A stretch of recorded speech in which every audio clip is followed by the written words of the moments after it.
गरीब बहू का जादुई गाजर का हलवा।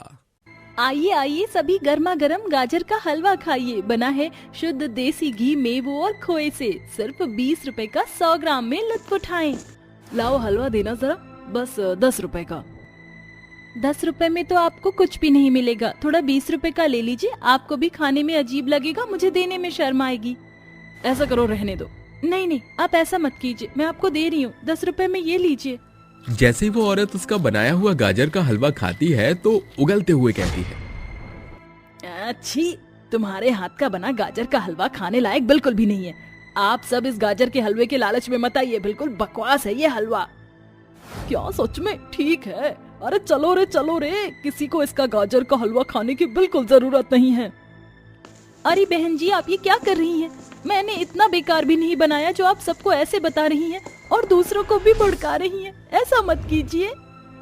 बहुत देर हो जाती है, कोई भी उसके हाथ का बना गाजर का हलवा घंटों तक खाने नहीं आता। उसका सारा गाजर का हलवा खराब हो जाता है और ये सब देखकर वो कहती है, हे भगवान, ये सब क्या हो गया? मेरे इतनी मेहनत से बनाए हुए गाजर के हलवे को कोई भी नहीं खाया, किसी ने भी नहीं खरीदा। खराब हो गया मेरा खोया, बादाम, दूध, गाजर सब बर्बाद हो गया। इस तरह सोनाक्षी का गाजर का हलवा न बिकने पर वो बहुत रोती है।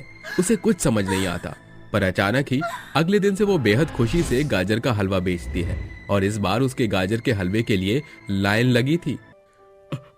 अजी जरा मुझे भी गाजर का हलवा दे दीजिए, बहुत देर से लाइन में लगा हूँ मैं। अरे मैं भी हूँ, मुझे भी दे दीजिए गाजर का हलवा। हाँ जी बिल्कुल, ये लीजिए। हाँ, आपके हाथ का बना गाजर का हलवा, ओहो मजा आ गया, इतना टेस्टी, ऐसा लगता है कि कोई जादू हो गया है इसमें।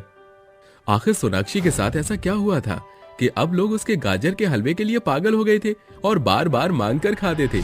पूरी बात क्या है, ये जानने के लिए आपको कहानी के प्रथम भाग के समय में आना होगा, जहाँ सोनाक्षी एक गरीब परिवार से ब्याह होकर आई थी, रोहन के साथ आई थी। तभी अगले दिन मंजरी अपनी बहू से कहती है, अरे ये तो तुम जानते हो कि आज तुम्हारी पहली रसोई है, तो तुम अपनी पहली रसोई में गाजर का हलवा बनाना, ठीक है? जी माँ जी, मैं अभी झट से बनाकर लेकर आती हूँ। ऐसा कहकर सोनाक्षी रसोई में जब गाजर का हलवा बनाने की तैयारी कर रही थी, तभी उसका पति उसे पीछे से आकर पकड़ लेता है। तो सोनाक्षी कहती है, अजी आप ये क्या कर रही हैं? हटिए, कोई आ जाएगा, मुझे अपनी पहली रसोई की रस्म करनी है। अच्छा जी, बड़ा डर लग रहा है तुम्हें? शादी मेरे साथ हुई है तो पहली रस्म भी मेरे साथ ही होनी चाहिए ना। वो सब बाद में, आप पहले मुझे ये तो करने दीजिए। माँ जी की नजरों में पास होना है। अरे माँ जी करती रहना, मेरा ख्याल भी कर लो, पति यहीं पर है। अच्छा जी, हाँ माँ जी आ गई। माँ जी ये आए थे। तभी सोनाक्षी की बात सुनकर रोहन उससे दूर हट जाता है और कहता है, वो माँ, मैं तो, ओहो, यहाँ तो माँ आई ही नहीं, इसका मतलब तुमने मुझसे झूठ बोला। कोई बात नहीं बेटा, ऑफिस जब जाऊंगा तब तुम्हें बताऊंगा। हाँ, मुझे भी आपको तंग करने आता है। अब हटिए, मुझे गाजर का हलवा बनाने दीजिए। ऐसा कहकर वो कुछ ही देर में स्वादिष्ट गाजर का हलवा तैयार कर लेती है और जब सभी लोग उसके हाथ का गाजर का हलवा खाते हैं तो ससुर महेश कहता है, अरे वाह वाह बहू, क्या हाँ, अरे गाजर का हलवा तो तुमने बहुत ही स्वादिष्ट बनाया है। ये लो मेरी तरफ से तुम्हारे शगुन। अरे बाबूजी, इसकी क्या जरूरत थी? बहू, तेरे बाबूजी तुझे कुछ दे रहे हैं, मुझे तो कुछ देते भी नहीं है। वैसे मुझे भी गाजर का हलवा बहुत ही बढ़िया लगा है। ये ले मेरी तरफ से सोने के कंगन तेरे लिए। मुझे भी सोनाक्षी तुम्हारे हाथ का बना गाजर का हलवा बहुत ही उम्दा लगा, पर अभी मेरे पास तोहफा नहीं है, मैं शाम को लेकर आऊंगा। जी ठीक है। शाम बीत जाती है, रोहन उसे गिफ्ट में कमरबंद पहनाता है। ऐसे ही दोनों अपने जीवन में बहुत खुश थे। शादी के 1 साल बाद अचानक से रोहन का एक ट्रक से एक्सीडेंट हो गया, जिसमें वो अपने घर परिवार को यूं ही छोड़कर चला गया। हे भगवान, आपने मेरे पति को मुझसे इतना दूर क्यों कर दिया? मैं किसके सहारे जीऊंगी? बहू, तू अकेली नहीं है, तेरे बाबूजी और मैं है ना तेरे साथ। समय गुजरता है, रोहन के जुड़े हुए पैसों से वो अपने घर का खर्चा कुछ महीने तक निकाल लेते हैं, पर अब उनका घर का खर्चा चलाना बेहद मुश्किल हो जाता है। घर में खाने के लिए दाना नहीं होता। ऐसे में सोनाक्षी कहती है, माँ जी सब कहते थे ना मैं गाजर का हलवा बहुत अच्छा बनाती हूँ, तो क्यों ना मैं गाजर का हलवा बनाना शुरू कर दूं? जिससे सर्दी के मौसम में गाजर के हलवे का लुत्फ उठाएंगे और घर पर कुछ खर्चा भी चलेगा। ठीक है बहू, मैं तेरे साथ हूँ। गुल्लक में कुछ पैसे हैं कि तू हलवा बनाने का सामान ले आए। शुक्रिया माँ जी। ऐसा बोलकर सोनाक्षी अगले दिन से ही गाजर का हलवा बनाकर बेचने लगती है, पर बहुत देर से कोई भी हलवा लेने नहीं आता। अब मक्खियां भी बैठने लगी थी। बड़ी देर हो गई, कोई भी गाजर का हलवा खरीदने क्यों नहीं आ रहा है? मैडम मैडम, आइए आइए, गाजर का हलवा खाइए। 10 रुपए का दे दो। इतना कम? 20 का तो लीजिए बहन जी। सोनाक्षी की ये बात सुनकर वो जा रही होती है कि सोनाक्षी उसे 10 रुपए में ही हलवा खिलाती है, जिससे वो औरत उगल देती है और आसपास के लोगों के सामने उसकी बेइज्जती करके चली जाती है, जिससे कोई और भी उसके पास हलवा खरीदने नहीं आता। तभी रोते हुए मंदिर में जाकर सोनाक्षी कहती है, हे भगवान, ये मेरे साथ कैसा अन्याय हो रहा है। मेरा गाजर का हलवा अच्छा होने के बावजूद भी नहीं बिक रहा। क्यों भगवान जी, क्यों? ऊपर से मेरा हलवा भी खराब हो गया, सब बर्बाद हो गया। अब मैं क्या करूं? घर का खर्चा कैसे चलेगा? माता रानी के सामने वो सिर पटक पटक कर रो ही रही थी कि तभी देवी माँ प्रकट होकर कहती हैं, पुत्री, अपने आप को इस तरह से और कष्ट मत दो। मैं तुम्हारी सारी परिस्थितियों को बेहतर कर दूंगी। ये लो जादुई खोया। जैसे ही तुम इससे अपने गाजर के हलवे में डालोगी, वैसे ही सब लोग तुम्हारी ओर खींचे चले आएंगे और तुम्हारा जादुई गाजर का हलवा बिकने लगेगा। माता रानी, आपके साक्षात दर्शन पाकर मैं धन्य हो गई। शुक्रिया मेरी मदद करने के लिए। सोनाक्षी की बात सुनकर माता रानी अंतर्ध्यान हो जाती हैं। तत्पश्चात वो दोबारा से गाजर का हलवा तैयार कर उसमें देवी माँ का दिया जादुई खोया डालकर अपने जादुई गाजर के हलवे को तैयार कर लेती हैं और बेचने लगती हैं। आइए आइए, गाजर का हलवा खाइए।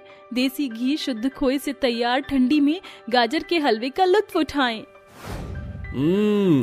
बहुत खुशबू आ रही है। जरा मुझे भी गाजर का हलवा देना। अरे मुझे भी दो ना गाजर का हलवा। हाँ जी, ये लीजिए।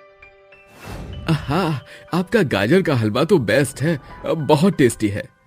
देखते ही देखते उसी वक्त सोनाक्षी के गाजर का हलवा खाने के लिए लोगों की लाइन लग जाती है और मात्र 1 घंटे के अंदर उसका सारा गाजर का हलवा बिक जाता है, जिससे वो बहुत अच्छी कमाई करके कहती है, माँ जी देखिए ना, मेरा गाजर का हलवा सबकी जुबान पर चल गया। कल बिल्कुल नहीं बिक रहा था और आज ऐसे लगा जैसे जादू हो गया। कितने सारे पैसे हैं और हमारे घर का खर्चा अच्छे से चल जाएगा।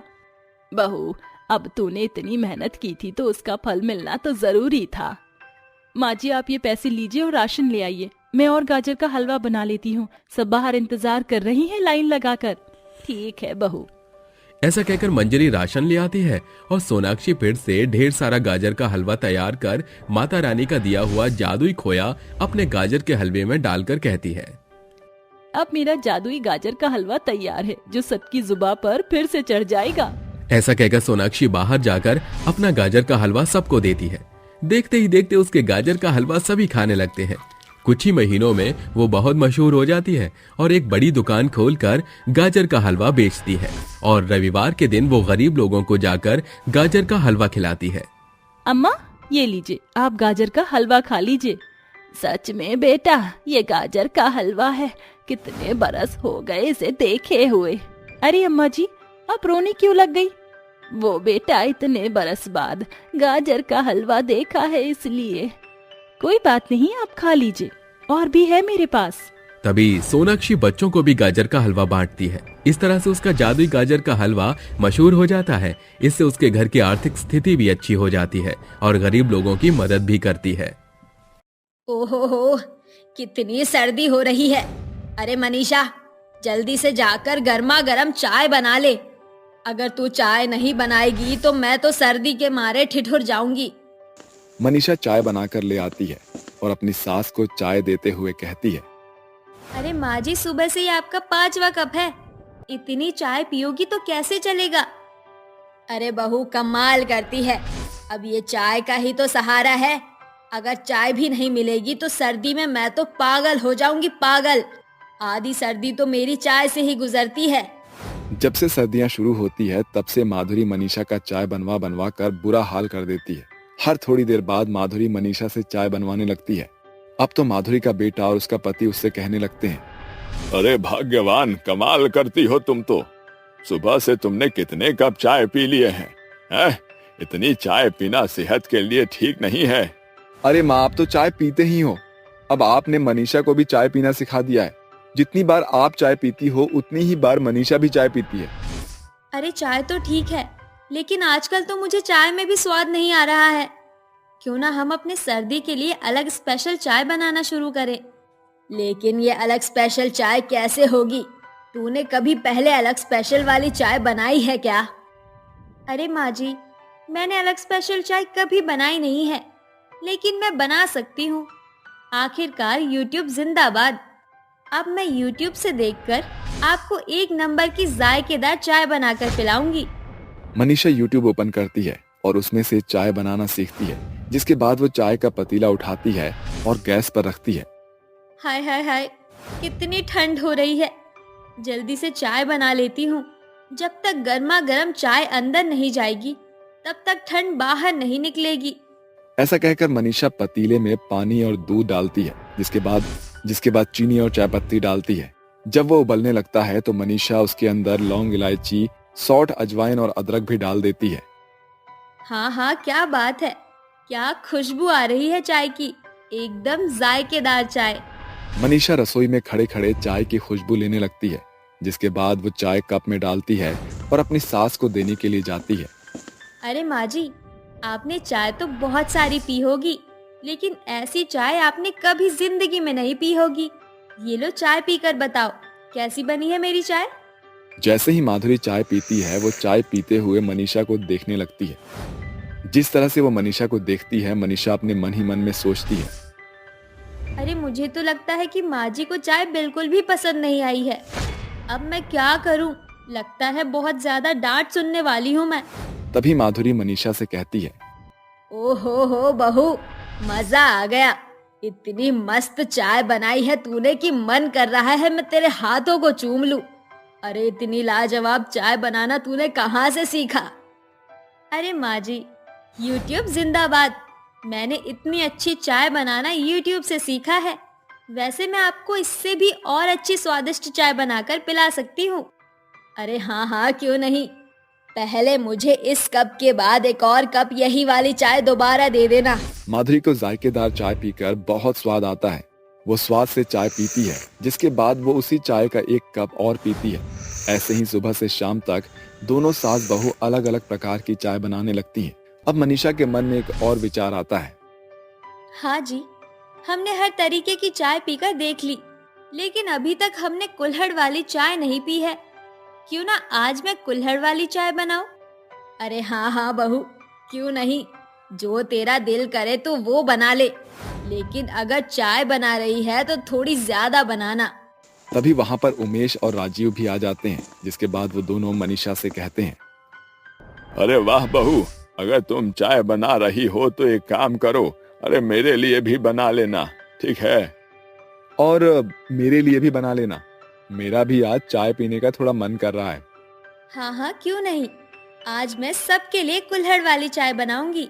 मनीषा रसोई में जाती है और सभी के लिए कुल्हड़ वाली चाय बनाना शुरू करती है। देखते ही देखते कुल्हड़ वाली चाय की खुशबू पूरे घर में महक उठती है, जिसके बाद मनीषा मिट्टी के कुल्हड़ में चाय डालती है और अपने सास, ससुर और अपने पति के पास लेकर आती है, जिसके बाद वो सभी को चाय देते हुए कहती है, पेश है आपके सामने मनीषा की स्पेशल एकदम दमदार कुल्हड़ वाली चाय। मनीषा एक एक करके सभी को चाय देती है, जिसके बाद वो सभी लोग कुल्हड़ वाली चाय पीना शुरू करते हैं। सभी लोग कुल्हड़ वाली चाय पीकर बहुत ज्यादा खुश हो जाते हैं, जिसके बाद उन्हें मनीषा की चाय पीकर मजा आ जाता है। अरे वाह बहू, क्या बात है, क्या मस्त चाय बनाई हो। इस चाय ने तो सर्दी को भी एकदम भगा दिया है। हाँ जी, चाय पीने से पहले मुझे इतनी सर्दी लग रही थी कि मैं बस क्या ही बताऊं, लेकिन चाय पीते ही सर्दी तो एकदम गायब हो गई। ये सर्दी वाली स्पेशल चाय तो कमाल की है। चाय पीकर राजू, उमेश और माधुरी को बहुत मजा आता है और वो लोग बहुत खुश हो जाते हैं। तभी चाय पीते पीते मनीषा टीवी ऑन कर देती है, जिसके बाद टीवी में एक न्यूज आती है। आज के मुख्य समाचार, भारी ठंड की वजह से कई गरीब लोग और कई बेसहारा लोगों की मृत्यु हो गई है। इतनी ठंड बेचारे गरीब लोग सहन नहीं कर पाए और उन्होंने ठंड के चलते अपना दम तोड़ दिया। ये न्यूज़ देखकर मनीषा की आंखों में आंसू आ जाते हैं और वो अपने परिवार से कहती है, हे भगवान, कितना बुरा हुआ उन लोगों के साथ। ठंड के चलते और पता नहीं कितने लोगों की जान जाने वाली है। तभी माधुरी के दिमाग में एक आइडिया आता है और वो मनीषा से कहती है, ठंड को दूर करना हमारे बस की बात नहीं है, लेकिन ठंड से छुटकारा पाना तो हमारे बस की बात है। कई अमीर लोग उन गरीब लोगों को कपड़े और स्वेटर से सहारा दे रहे हैं, लेकिन उससे भी उनकी ठंड नहीं रुक रही। क्यों ना हम लोग अपनी ये गर्मा गर्म सर्दियों की स्पेशल चाय उन गरीब लोगों में बांट दें, जिससे उनके शरीर में थोड़ी सी गर्मी बने। ये तो बहुत अच्छा सुझाव है। इसके चलते तो पता नहीं और कितने लोगों की जान बचाई जा सकती है। बहू, क्या तुम लोगों की जान बचाने में अपना योगदान देना चाहोगी? अरे पिताजी, ये भी क्या कोई पूछने की बात है? मैं तो जरूर लोगों की जान बचाना चाहूंगी। चलिए, अब मैं लोगों के लिए चाय बना लेती हूँ, ताकि उन गरीब लोगों को अपनी सर्दियों की स्पेशल चाय पिलाकर उनकी ठंड उनके शरीर से दूर कर सकूं। मनीषा रसोई में जाती है और गर्मा गर्म चाय बनाती है, जिसके बाद वो सभी चाय को केतली में डाल लेती है और गरीब लोगों के पास जाकर उन्हें डिस्पोजल के गिलास में चाय देना शुरू करती है। जैसे जैसे लोग मनीषा के हाथ से बनी हुई गर्मा गर्म सर्दियों की स्पेशल चाय पीते हैं, उनके शरीर से ठंड धीरे धीरे भागने लगती है। जहाँ लोग ठंड के मारे सिकुड़ गए थे, वहीं अब धीरे धीरे बात करने लगते हैं। तभी वहाँ पर एक न्यूज रिपोर्टर आ जाते हैं। देखिए, इंडिया की नंबर 1 सर्दियों से बचने वाली सर्दियों की स्पेशल चाय। आज इस चाय की वजह से ना जाने कितने लोगों की जान बचने वाली है। न्यूज रिपोर्टर की वजह से मनीषा बहुत ज्यादा फेमस हो जाती है। दूसरी तरफ वो अपनी सर्दियों की स्पेशल चाय से कई लोगों की जान भी बचा लेती है। सरोजनी अपने पिता मनोहर के साथ रहा करती थी। सरोजनी की माँ बचपन में ही गुजर गई थी। तब से उसके पिता मनोहर ने ही उसका देखभाल किया था। एक पिता होने के नाते उसने अपनी सारी जिम्मेदारियां अच्छे से निभाई थी। सरोजनी अब शादी के लायक हो गई थी और वो अपनी बेटी सरोजनी की शादी एक नुपुर नाम के लड़के से करने वाला था। नुपुर एक सॉफ्टवेयर इंजीनियर था और अच्छा खासा कमाता भी था। वहीं दूसरी तरफ नुपुर की माँ को एक संस्कारी, आज्ञाकारी और घरेलू लड़की चाहिए थी, लेकिन सरोजनी को तो खाना भी बनाना नहीं आता था। अरे बेटी सरोजनी, अब मैं क्या बताऊं, एक पिता के जितने फर्ज थे वो सब तो मैंने अदा कर दिए, लेकिन एक माँ का फर्ज मैं कभी नहीं निभा पाया। एक माँ अपनी बेटी को जिस तरह से संस्कार सिखाती है वो अलग ही होते हैं बेटा। अब मैं तुझे खाना बनाना सिखाता या फिर पैसे कमाता। अरे पिताजी, आप ऐसा क्यों कहते हो? आपकी परवरिश में कोई कमी नहीं है। ये तो मेरे ऊपर ही रह गया ज्यादा लाड़ प्यार के चक्कर में। मैंने कभी रसोई में ध्यान ही नहीं दे पाई। लेकिन आप चिंता मत करो, मैं अपनी पहली रसोई में अपने ससुराल वालों को ऐसा खाना बनाकर खिलाऊंगी कि सब लोग बहुत खुश हो जाएंगे। लेकिन बेटा, तुम्हें तो खाना ही बनाना नहीं आता, अब तुम कैसे खाना बनाओगे? अच्छा, ये तो मैंने सोचा ही नहीं। कोई नहीं पिताजी, मैं YouTube से देखकर सीख लूंगी। सरोजनी रसोई में पहुंचती है, जिसके बाद वो YouTube चलाकर अपनी पहली रसोई की तैयारी करने लगती है। पहली रसोई में तो मुझे कुछ मीठा बनाना होगा, इसीलिए मैं हलवा बनाना सीखती हूँ। सरोजनी हलवा बनाने की कोशिश करती है, लेकिन हर बार उसका हलवा खराब हो जाता है। कभी उसके हलवे में पानी ज्यादा हो जाता है, तो कभी हलवा सूख जाता है, तो कभी हलवा जल जाता है। इतनी बार कोशिश करने के बाद भी सरोजनी एक स्वादिष्ट हलवा नहीं बना पाती, जिसके चलते सरोजनी रोने लगती है। अरे ये क्या, मुझसे तो एक हलवा भी नहीं बनाया जा रहा। अब पता नहीं मेरी सास मुझे कितना सुनाएगी। काश माँ मेरे पास होती तो मुझे हलवा बनाना सिखा देती। सरोजनी रोते हुए अपनी माँ को याद करने लगती है। तभी वहाँ ललिता की आत्मा सफेद साड़ी में प्रकट होती है और सरोजनी से कहती है, अरे बेटी, तू चिंता क्यों करती है? मैं मर गई हूँ तो क्या हुआ? मैं मरने के बाद भी तुझे तेरी पहली रसोई के लिए अच्छे से तैयार कर दूंगी। ललिता अपनी बेटी सरोजनी को हलवा बनाना सिखाती है। जैसे जैसे ललिता सरोजनी को बताती है, सरोजनी वैसा ही करने लगती है, जिसके चलते सरोजनी इस बार बहुत स्वादिष्ट हलवा बनाती है। अरे वाह, ये तो बहुत स्वादिष्ट है माँ, आपका बहुत बहुत शुक्रिया। सरोजनी को हलवा सिखाने के बाद ललिता की आत्मा वहाँ से गायब हो जाती है, जिसके बाद सरोजनी की शादी हो जाती है और वो अपने पति नुपुर के घर आ जाती है।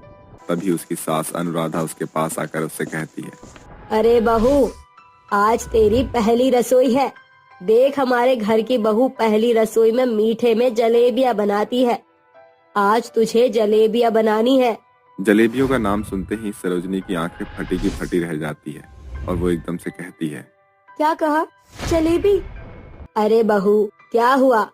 तू इतनी चौंक क्यों गई? नहीं माँ जी, कुछ नहीं। आप थोड़ा सा इंतजार कीजिए, मैं अभी जलेबियां बना कर लाती हूँ। जलेबियों का नाम सुनते ही सरोजनी का चेहरा फीका पड़ जाता है। इसके बाद वो रसोई में जाकर अपनी माँ को याद करने लगती है। हे भगवान, ये क्या हो गया? मैं तो अपनी माँ से हलवा बनाना सीख कर आई थी, लेकिन अब तो माँ जी को जलेबी खानी है। अब मैं क्या करूँ? सरोजनी ऐसा सोच सोच कर रोने लगती है कि तभी उसकी माँ की आत्मा वहाँ प्रकट होती है और वो उससे कहती है, अरे बेटी, मेरे होते हुए तुझे चिंता करने की कोई भी जरूरत नहीं है। मैं हमेशा तेरे साथ हूँ। ऐसा कहकर ललिता के हाथों से एक रोशनी निकलती है जो सरोजनी के हाथों में आ जाती है। अब तुझे परेशान होने की कोई जरूरत नहीं है। तुम खुद ब खुद जलेबियां बना लोगी। तुम्हारे हाथों में मैंने जादुई शक्तियाँ दी है, जिसके चलते तुम बहुत ज्यादा स्वादिष्ट जलेबियां बनाओगी। ऐसा कहकर ललिता वहाँ से गायब हो जाती है और उसके जाने के बाद सरोजनी के हाथ अपने आप ही काम करना शुरू कर देते हैं। देखते ही देखते सरोजनी के जादुई हाथ जादुई जलेबी बनाते हैं। अरे वाह, मुझे तो पता ही नहीं था कि मेरे हाथों से इतनी अच्छी जलेबियां बन सकती है। ये तो कमाल ही हो गया। सरोजनी तुरंत जादुई जलेबियां बनाकर एक प्लेट में सजा देती है, जिसके बाद वो जादुई जलेबियां अपने परिवार वालों को खिलाने के लिए ले जाती है। सबसे पहले वो अपनी सास को जलेबियां देती है। ये लीजिए माँ जी, मैंने आपके लिए गर्मा गर्म जलेबियां बनाई है। अरे वाह बहू, तू तो 5 मिनट में जलेबियां बनाकर ले आई। मुझे तो यकीन ही नहीं होता कि इतनी जल्दी तूने जलेबियां बना भी ली। अरे माँ जी, ये तो मेरे हाथों का टैलेंट है। तभी सरोजनी की जेठानी कहती है, अच्छा, तुम्हारे हाथों में जलेबियां बनाने का टैलेंट है? इसका मतलब क्या तुम बावर्ची थी? अरे नहीं नहीं, ऐसा कुछ नहीं है। दरअसल ये सब तो मेरी माँ ने मुझे सिखाया था। सब लोग जलेबियां खाकर सरोजनी की बहुत तारीफ करते हैं। अरे वाह, मुझे तो यकीन ही नहीं होता। इतनी स्वादिष्ट जलेबी तो मैंने कभी नहीं खाई। ऐसी जलेबी तो तमन्ना ने भी अपनी शादी में नहीं बनाई थी। अरे आखिर पत्नी किसकी है? अरे बेटा, ये मत भूल, तेरी पत्नी को तो मैंने ही पसंद किया था तेरे लिए। ये तो मेरी पसंद की बहू है। सभी लोग सरोजनी की प्रशंसा करने लगते हैं, जिसके चलते तमन्ना मुंह बना लेती है। ऐसे ही धीरे धीरे हर रोज घर के सभी लोग सरोजनी से जलेबियां बनवाने लगते हैं। अरे सरोजनी बेटा, आज घर पर कुछ मेहमान आने वाले हैं। एक काम कर, अपने हाथों की स्वादिष्ट जलेबी बनाकर रख लेना। तुम्हारे हाथों की जलेबी खाकर सभी मेहमान तुम्हारी बहुत तारीफ करेंगे। जी माँ जी, मैं अभी बना कर ले आती हूँ। सरोजनी जैसे ही रसोई में जाती है, रसोई में कोई भी नहीं होता। तभी उसके सामने उसकी माँ ललिता प्रकट होती है। अरे सरोजनी बेटा, मैंने तुम्हें जादुई शक्तियाँ दे दी, लेकिन ये बताना भूल गई कि अगर इस बारे में किसी को भी पता चला, तुम्हारी शक्तियाँ हमेशा के लिए खत्म हो जाएगी। आप चिंता मत कीजिए माँ, मैं ये राज कभी किसी को नहीं बताऊंगी। सरोजनी की बात सुनकर ललिता वहाँ से गायब हो जाती है, लेकिन ये सारी बातें उसकी जेठानी सुन लेती है। अच्छा, तो ये बात है। अब तो इसका राज मुझे ही पता चल गया। अब देखती हूँ ये जादुई जलेबियाँ कैसे बनाएगी। तमन्ना खुश होकर चली जाती है, जिसके बाद सरोजनी जलेबी बनाने लगती है। जलेबी बनाने के बाद जब सभी मेहमान सरोजनी के हाथों से बनी हुई जलेबियां खाते हैं, तो वो सभी सरोजनी की बहुत ज्यादा प्रशंसा करने लगते हैं। जिसके बाद तमन्ना अपने मन ही मन सोचती है, अरे ऐसा कैसे हो सकता है? सरोजनी का जादुई जलेबी बनाने का राज तो मुझे पता चल चुका था, फिर ये जादू टूटा क्यों नहीं? दरअसल तमन्ना को सरोजनी की जादुई जलेबियां बनाने के राज का तो पता चल गया, लेकिन रोजाना जलेबी बनाते बनाते अब सरोजनी को आदत पड़ गई थी, जिसके चलते वो बिल्कुल परफेक्ट जलेबी बनाना सीख जाती है। अब उसे किसी जादू की जरूरत नहीं पड़ती और वो अपने परिवार में खुशी खुशी रहने लगती है।